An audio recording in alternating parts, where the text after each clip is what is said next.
یہ زندگی میں وہ ٹائم ہوتا ہے، اور پردیس میں رہنے والا اپنی زندگی دے کر پیسہ کماتا ہے، اور جب پیسہ آ جاتا ہے زندگی نہیں رہتی۔ آپ کے ماں باپ نہیں رہتے، آپ کے بچوں کا بچپن نہیں رہتا، آپ کی بیوی بوڑھی ہو جاتی ہے، آپ کے دوست یار آپ سے جدا ہو جاتے ہیں، آپ اپنا علاقہ، خوشی غمی سب چیزوں سے دور ہو جاتے ہیں۔ آپ کی زندگی صرف ایک پیسہ کمانے والی مشین بلکہ اے ٹی ایم مشین بن کے رہ جاتی ہے۔ آپ مہینے کے مہینے اس سے پیسے نکالتے ہیں اور گھر بھیج دیتے ہیں، یہ آپ کی زندگی ہے۔ پردیسی بندہ جب 1 2 سال بعد گھر واپس جاتا ہے تو اسے سب کی شکلیں تبدیل ملتی ہیں، بچے بڑے ہو گئے ہوتے ہیں، جو جوان ہیں وہ بوڑھے ہو گئے ہوتے ہیں، اور اس سے بڑا ظلم کیا ہوگا کہ وہ جب واپس آتا ہے ملک سے، آتے ٹائم گھر والوں کو کہتا ہے اچھا میں چلتا ہوں، 2 سال بعد فلاں مہینے میں آؤں گا۔ اس سے بڑی زیادتی اور کیا ہو سکتی ہے؟ اتنا مجبور ہے کہ 2 سال بعد اس کو آنا ہے، وہ اپنی مرضی سے آ جا بھی نہیں سکتا۔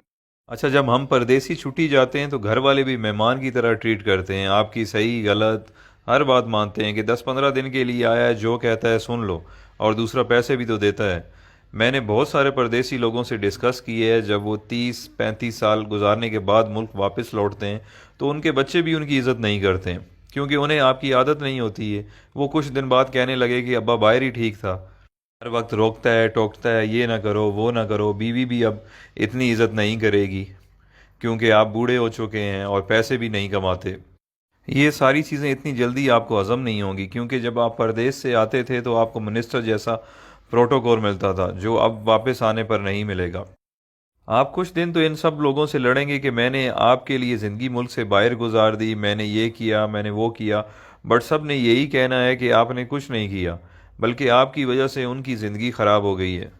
فائنلی دل برداشتہ ہو کر آپ نے ایک کونا پکڑ لینا ہے، بیٹھ کے سوچتے رہنا ہے کہ میرے ساتھ ہوا کیا ہے، میں نے کیا کیا ہے۔ اس دوران لوگ آپ کو پاگل نہیں تو کم از کم یہ کہنا ضرور شروع کر دیں گے کہ بڈھا کھسکا ہوا ہے، اس کی باتوں میں زیادہ دھیان نہ دیا کریں۔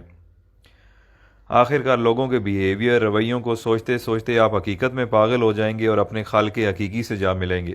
یہ ہے پردیسیوں کی زندگی کی سٹوری، جس میں میں خود بھی شامل ہوں۔ جو پردیس میں رہتے ہیں وہ میری باتوں کو اچھی طرح سمجھ رہے ہوں گے، کیونکہ جس پہ گزرتی ہے وہی جانتا ہے۔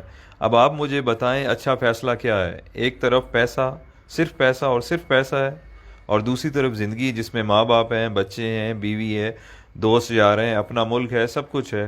اللہ تعالیٰ نے ہمیں اتنے عظیم لیڈرز دیے تھے جن کی وجہ سے ہمیں اپنا ملک مل گیا، بٹ اس کے بعد بدقسمتی سے ہمیں اتنے بے ضمیر لیڈرز ملے ہیں کہ ہم اس ملک میں رہ نہیں سکتے۔ ہمیں کام کے لیے، روزگار کے لیے ملک سے باہر آنا پڑتا ہے، جبکہ ہمارا ملک وسائل سے مالا مال ہے، بٹ ہم پاگلوں کی طرح جیے فلاں بس نعرے لگانے کے قابل ہیں، اور یہی ہماری اوقات ہے۔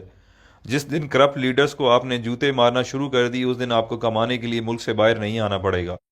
یہ کرپٹ لیڈرز اپنی اولاد کی غیر موجودگی میں علاج تک نہیں کرواتے، اور ایمانداری سے پردیس میں ایک محنت مزدوری کرنے والا غریب انسان اپنے ماں باپ کے جنازے پہ نہیں پہنچ سکتا۔ آپ کبھی تجربے کے طور پر 1 گھنٹہ انٹرنیشنل ایئرپورٹ پر ارائیول اور ڈپارچر میں گزار لیں، آپ لوگوں کو اندازہ ہو جائے گا کہ پردیس میں رہنے والے اور ان کے گھر والے کس تکلیف سے گزر رہے ہیں۔ یہ ساری باتیں کرنے کا مقصد ہرگز یہ نہیں ہے کہ میرے پردیسی بھائی آج ہی نوکری چھوڑ دیں اور اپنے ملک واپس چلے جائیں۔ میں صرف یہ سمجھانا چاہتا ہوں کہ آج سے پلاننگ کریں اور باہر رہتے ہوئے کوئی چھوٹا سا کام اپنے ملک میں شروع کر دیں، تاکہ کچھ عرصے بعد اپنے ملک واپس آنے کے قابل ہو جائیں۔